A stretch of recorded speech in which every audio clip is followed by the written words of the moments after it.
Itty bitty tear let me down. Well, I act as a clown. Hey, welcome back.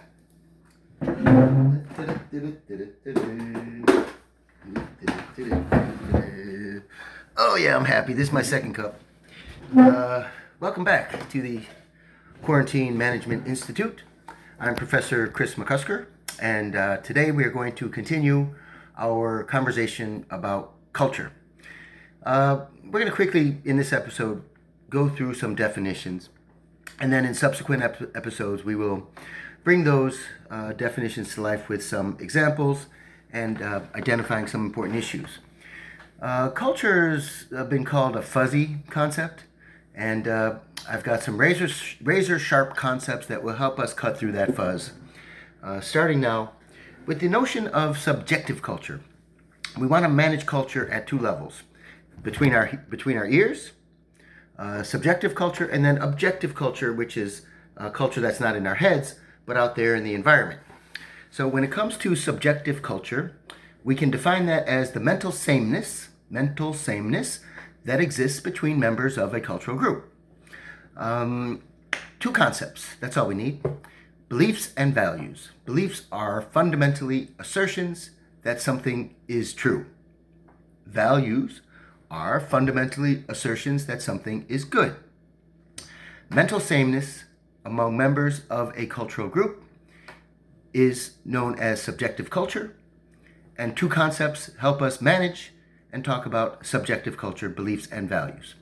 Objectively, outside of our heads, culture can be managed by focusing on two other concepts. The first is symbols. A symbol is something that stands for something else. Symbols can be gestures. Hey. Symbols can be sounds, language. The noises coming out of my mouth are symbols. Symbols can be action. If I salute or put my hand up my heart, those are symbols. A flag is a symbol. Sometimes sacred objects are symbols. But a symbol is something that stands for something else. Probably one of the more interesting symbols for us to think about would be a cultural metaphor. Metaphor is a system of concepts that stands for something else. So you could say, my work team is like an Italian opera. And there's some point in the process where somebody's going to get up and give their aria, and it's going to bring everybody to tears.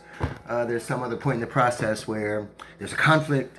And dramatically it's resolved when somebody shows up. So you can think of symbols in different ways. Gestures, concepts, metaphors. And then patterns of interaction. That's the other element of culture that's outside our heads. That is something that we can manage. A sequence of behavior between two or more people that is identifiable and shared between members of a cultural group is a pattern of interaction. You think about your meetings. We always start off our meeting in this religious congregation with a prayer, followed by anybody who has questions, and then is there anything else we want to put on the agenda?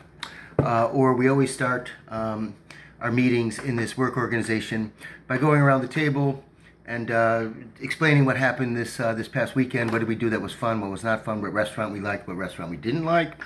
The pattern of interaction. Or whenever I see a coworker, I first do our secret handshake, and then, how you doing? I'm good. How are you? Let's go get a cup of coffee. We have a pattern of interaction. So, four concepts.